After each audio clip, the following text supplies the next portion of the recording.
गोपियां बोली आपने बुलाया हम चली आई, अब हम जाएंगे नहीं। कन्हैया बोले देखो अपने अपने पतियों को छोड़कर आई हो और पतिव्रता नारी को कभी भी अपने पति का परित्याग नहीं करना चाहिए। पति कैसा भी हो, अंधा हो, लंगड़ा हो, बहरा हो, काना हो, गूंगा हो, कैसा भी हो, नारी को कभी भी अपने पति का त्याग नहीं करना चाहिए। ये बात अब यहां से भगवान का उपदेश चालू हो गया स्त्रियों के लिए, पुरुषों के लिए। पति कैसा भी हो, नारी को कभी भी अपने पति का परित्याग नहीं करना चाहिए। इसलिए हमारे यहाँ पतिव्रताएं नारियों की परंपरा रही है। हमारे यहाँ की नारियां पतिव्रता हुआ करती हैं और स्त्री को चाहिए कि कभी भी अपने पति का साथ ना छोड़े और पति को भी चाहिए कि वो अपनी पत्नी का साथ कभी ना छोड़े। दोनों एक दूसरे का साथ देते हुए, अरे गृहस्थी क्या है, गृहस्थी जीवन की गाड़ी है। जैसे साइकिल में दो पहिए हैं, अब कोई कहे कि आगे का पहिया ज्यादा जरूरी है कि पीछे का, तो दोनों साइकिल के दोनों पहिए अपनी अपनी जगह बराबर मायने रखते हैं। 50-50 है दोनों, कोई 51 नहीं है, कोई 49 नहीं है। दोनों नारी जो है पुरुष भी वही है। कोई पुरुष, आजकल पुरुष कहते हैं ना कि आज बहुत सारे पुरुष ऐसा कहते हैं स्त्रियों के बारे में कि तुम तो हमारे पांव की जूती हो। पंजाब में तो नहीं कहते ऐसा?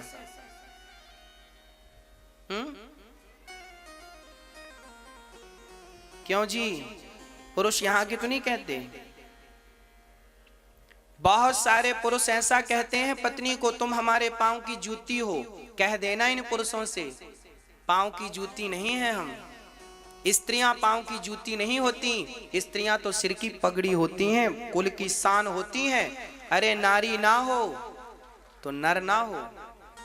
इसलिए नारी निंदा ना करो, नारी नर की खान, और नारी ने पैदा किए राम कृष्ण हनुमान। नारी वही तो है जिसने गुरु गोविंद साहब को जन्म दिया है।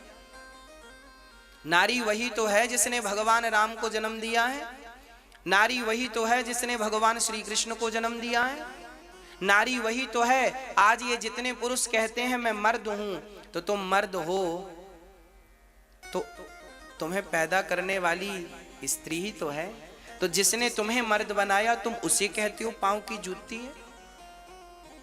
नारी का सम्मान करना जिसने नहीं सीखा, मुझे लगता है उसने जीवन जीना सीखा ही नहीं। इसलिए नारी का सम्मान करना जरूरी है। नारी सिर की पगड़ी है। जैसे सिख भाई अपने मस्तक पर पगड़ी सजा के रखते हैं,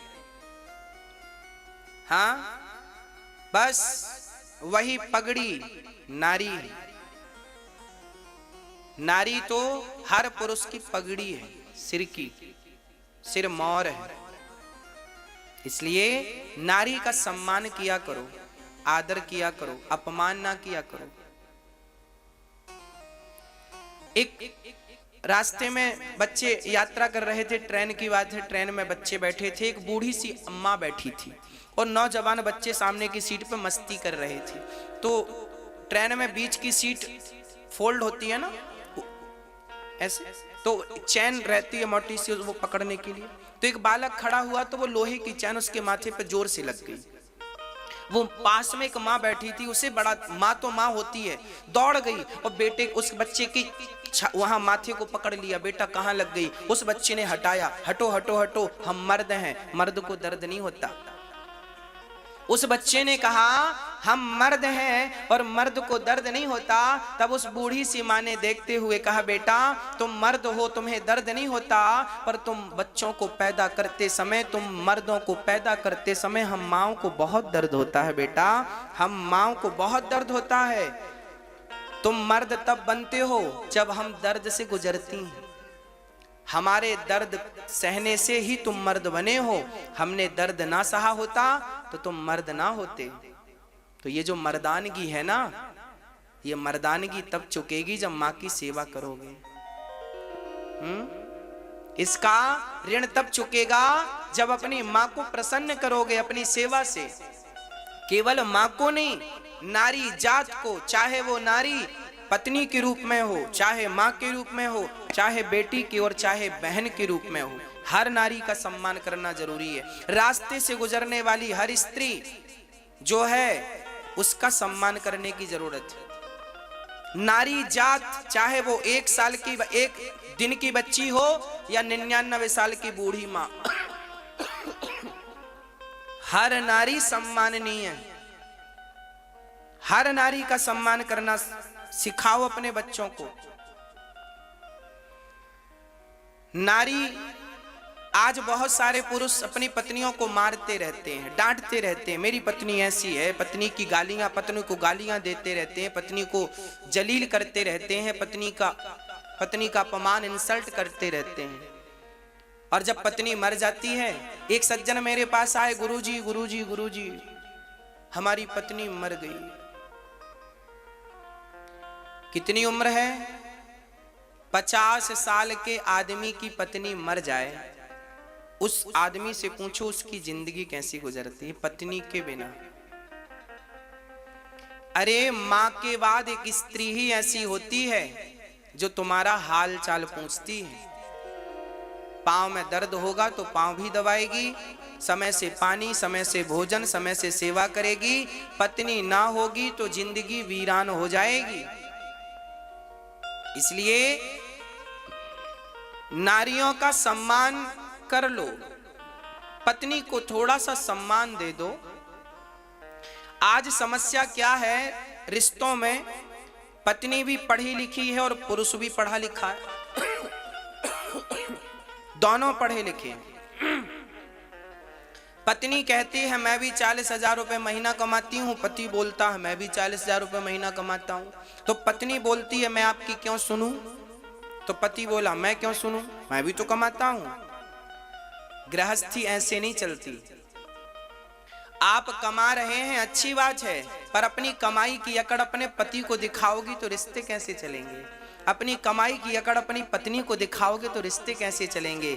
अरे कमाई करना बुरा नहीं है, पर कमाई की अकड़ अपनों को दिखाना ये तो तुम्हारी समझदारी का परिचय नहीं है। इनसे तो आप रिश्ते आगे नहीं ले जा सकते। ऐसों में रिश्ते टूट जाते हैं। एक छोटी सी गलती से आज रिश्ते टूट जाते हैं। आज की लड़की को सहन होता नहीं है, लड़कों को भी सहन नहीं होता। शादी कर लिए, अच्छा शादी आज कर तो सब लेते हैं पर निभाना बड़ा मुश्किल है आजकल। शादी के साल भर बाद कागज लेके भागते हैं, भाई कहां तलाक हो रहा है, तलाक चाहिए, डिवोर्स चाहिए। भागते हैं। क्यों भागते हैं? क्योंकि रिश्तों को निभाना नहीं सीखा। और माँ बाप ने रिश्तों को, याद रखना, जब धागा उलझता है ना तो सुलझाने की कोशिश कीजिएगा, कैंची से काटने की कोशिश ना कीजिएगा। यदि रिश्तों के धागे उलझ जाएं तो सुलझाने का अभ्यास कीजिएगा, उन पर कैंची चलाने की जरूरत नहीं है। रिश्तों को तोड़ने से कोई फायदा नहीं। हो सके तो रिश्तों को सुलझा लीजिए अपनी समझदारी से सुलझाइए। आपस में मत लड़िए, नहीं आपके लड़ाई का परिणाम दूसरे देखकर हंसेंगे। थोड़ी सी समझदारी पत्नी में आ जाए और थोड़ी सी समझदारी पति में आ जाए तो आपका घर स्वर्ग बन जाएगा। रामचरितमानस की एक चौपाई आपके लिए है, लिखा है, जहां सुमति तहां संपत्ति नाना, जहां कुमति तहां विपत्ति निदाना। झाड़ू पूरे घर को साफ करती है, पर वही झाड़ू यदि बिखर जाए तो खुद कचरा बन जाती है। उसी प्रकार आप जब एक संगठित होकर रहते हैं तो आप अपने घर के सारी बुराइयों को, दुखों को निकाल बाहर करते हैं, पर जब आप स्वयं बिखर जाते हैं तो आपका बिखरावपन ही आपके दुख का कारण बन जाता है। आपके दुख का कारण बन जाता है आपका झगड़ा, आपका आपसी मतभेद, मनमुटाव, यह दुख का कारण बन जाता है। इसलिए आपस में मनमुटाव मत रखिएगा। झगड़े सबके घर होते हैं, पति पत्नी में, कोई बात नहीं, सुलझा लीजिएगा। सुबह लड़ लो, शाम को एक हो जाओ। लंबी बातें बढ़ाने की जरूरत नहीं है। आजकल हम देखते हैं पति पत्नी में झगड़ा हुआ, पत्नी झोला उठा के मायके भाग जाती है। लड़कियों की, स्त्री जात की सबसे बड़ी गलती यही है। झगड़ा हुआ सबसे पहले मायके भागती है। मायके भागने से क्या होता है? इससे झगड़े और बढ़ते हैं। झगड़ों को बढ़ने में इसमें बहुत सारी गुंजाइश है। ये समझदारी नहीं है आपकी। अरे पति से झगड़ा हुआ है, भागने की जरूरत नहीं है। और बात बात में अपनी मम्मी को फोन लगा के ना बताया करो। हमारी आजकल माताएं छोटी छोटी बात, आज थाली पे जली रोटी आ गई तो वो भी शिकायत मम्मी से कर दी, आज देखो जली रोटी खाई मैं।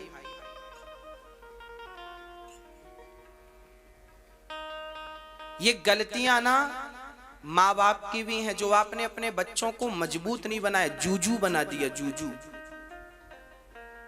थोड़ा स्ट्रांग बनाया होता, मजबूत बनाया होता। हर हाल में स्थितियां परिस्थितियां कब बदल जाए जानता कौन है? कौन जानता था कि माता सीता को 2 बार वनवास होगा? कौन जानता था कि कमल के पुष्पों में चलने वाली माता सीता नंगे पांव जंगल में चलेंगी? कौन जानता था कि राम की पत्नी जंगल की लकड़ी बेच करके, जंगल की लकड़ियां काट करके आश्रम में लाकर अपना चूल्हा जलाएंगी? कौन जानता था? हाँ, मेरी मां अपनी बेटियों को स्वावलंबी बनने की शिक्षा दिया करो। बेटों को नारियों का सम्मान करने की शिक्षा दिया करो। तब ये समाज आगे बढ़ेगा, तब ये भारत आगे बढ़ेगा। ऐसे आगे नहीं बढ़ेगा बात बात पे झगड़ा करने से। सबसे बलवान पक्षी होता है बाज। बाज जानते हो? बहुत ऊपर उड़ता है। बाज की जो मादा होती है, बाज की जो पत्नी होती है, गर्भवती जब बनती है ना, तो बाज की मादा घोंसला बनाती है। एक दुनिया में बाज की मादा ऐसी है जो अलग प्रकार का घोंसला बनाती है। चिड़िया घास का घोंसला बनाती है, पर बाज की मादा कांटों का घोंसला बनाती है। कांटे इकट्ठा करती है, बबूल के कांटे लाती है और उसके ऊपर हल्की फुल्की सी घास डालती है और अंडे रखती है। जब अंडे सेक लेती है, फूटने का आ जाता, अंडा फूट जाते हैं, बच्चे 10 दिन के हो जाते हैं, तो चोंच से पकड़ पकड़ करके सारी घास हटा देती है। वो कांटे पे बच्चों को बिठाती। किसी ने कहा कितनी निर्दयी माँ है तू, अपने बच्चों को कांटे में तू बिठाती है।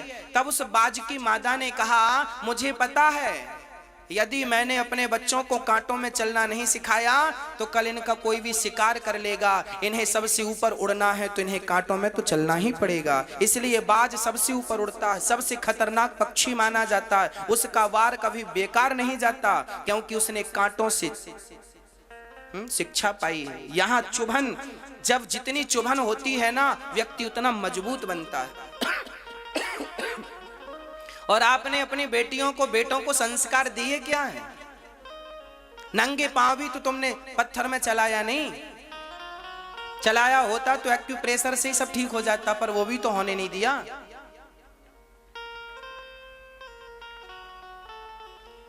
ज्यादा सुविधा सबके लिए हानिकारक है, याद रखिएगा।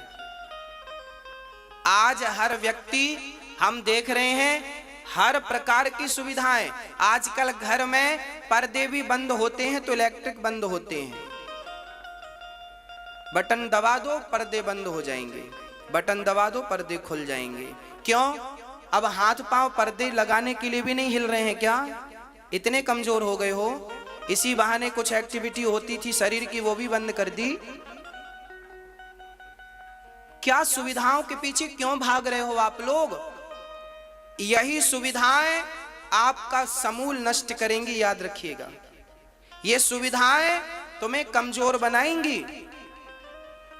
कल भगवान ना करे मुसीबत आ गई देश पर, तुम्हारे जीवन पर, और तुम्हारी आदत तो सुविधाओं से जीने की थी, तो क्या करोगे?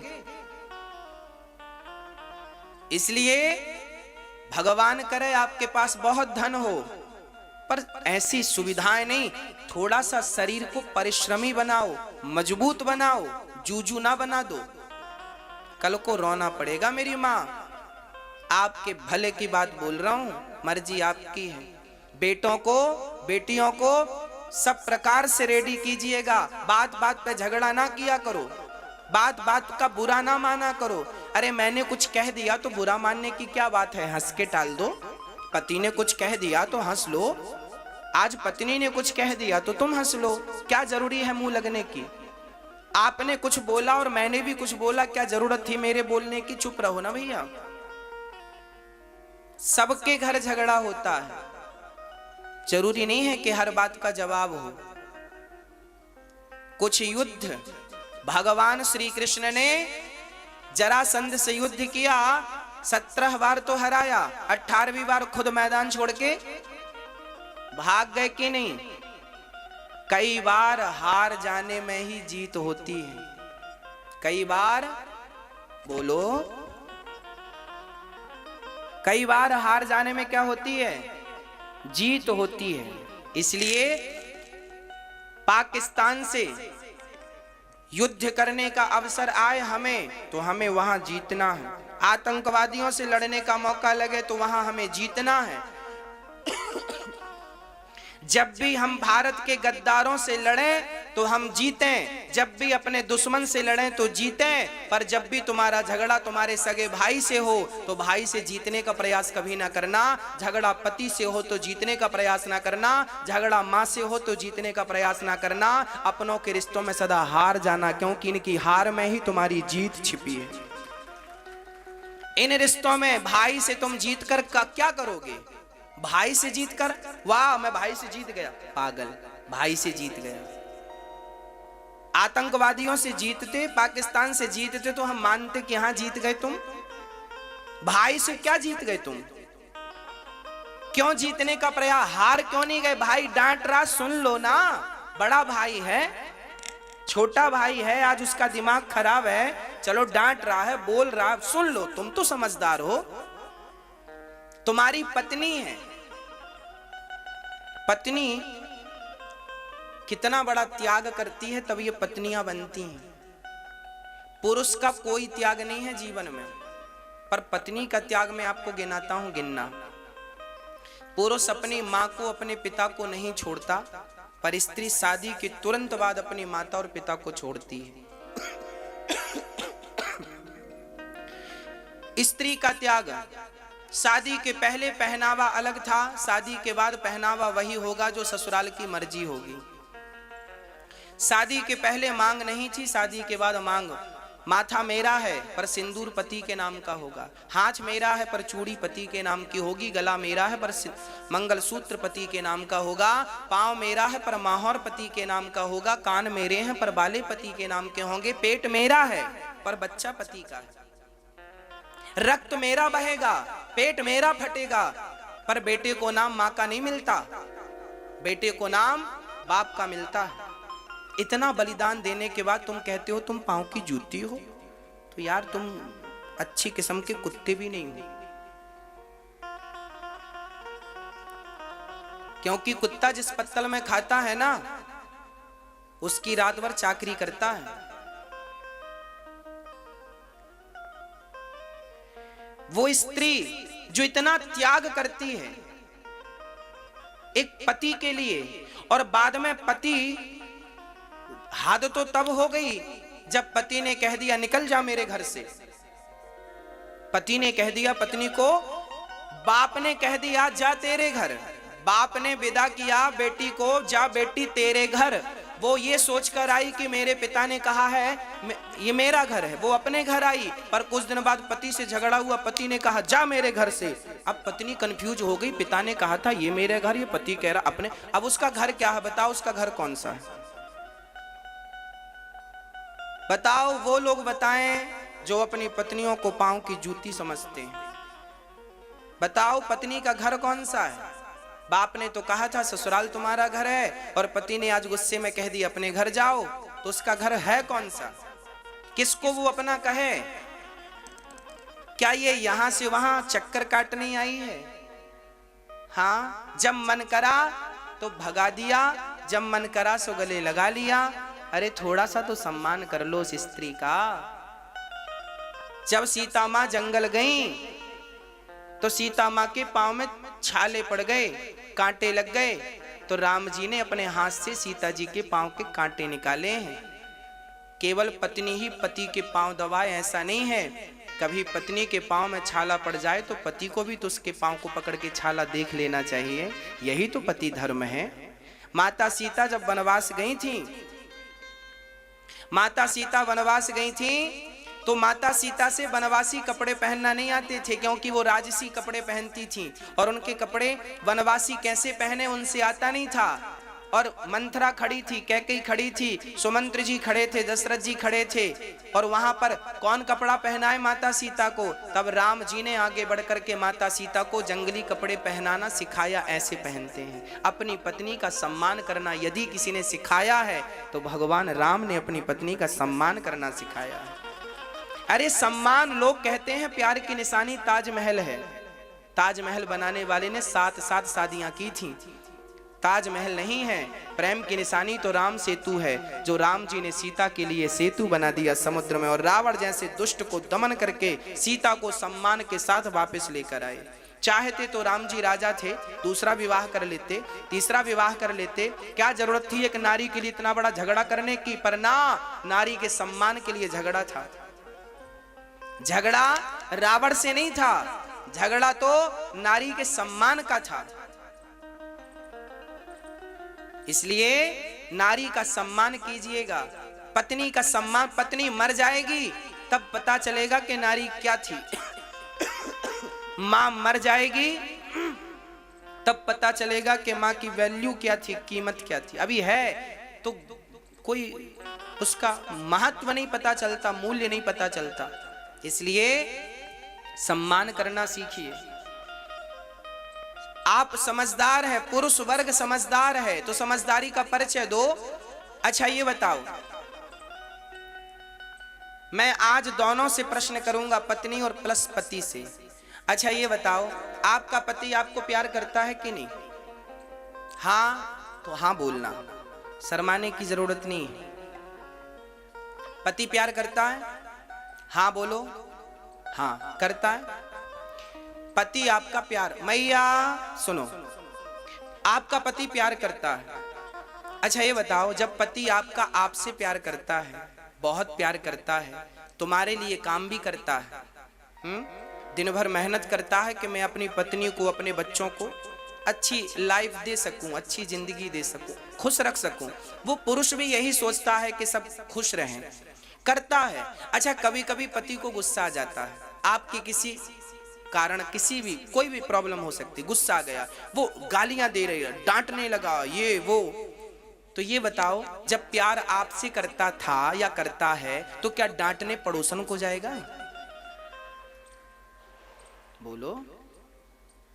आप कहती हो महाराज जी हमारे पति डांटते हैं, तो प्यार भी तो तुमसे करते हैं। जब प्यार तुमसे करते हैं तो डांटेंगे भी तुम्हें। मीठा मीठा गप, कड़वा कड़वा थू, वाह। डांटे ना हमारा पति, क्यों ना डांटे भाई? गलती करोगी तो डांट पड़ेगी। यदि प्यार करना सीखा है आपने तो प्यार का अर्थ केवल ये नहीं कि केवल मीठा मीठा मिले। प्यार में मीठा कम, कड़वा ज्यादा मिलता है। भगवान राम, भगवान कृष्ण राधा रानी को केवल 11.5 साल तक मिले और 100 साल का वियोग रहा। सीता और राधा जी को छोड़कर भगवान श्री कृष्ण 11.5 साल की उम्र में चले गए थे, और 11.5 साल के बाद 100 साल तक राधा रानी केवल कृष्ण के लिए रोती रही। आए नहीं, मिले नहीं, मिलना नहीं हुआ। ये प्रेम है। प्रेम में बलिदान होता है। प्रेम की परिभाषा क्या है? प्रेम स्वार्थी नहीं होता, प्रेम में बलिदान देना पड़ता है। मैं अपने पति से प्यार करती हूं और प्यार करती हूं तो फिर मेरा पति मुझे डांटे, मारे, कुछ भी करे, मैं प्यार करती हूं।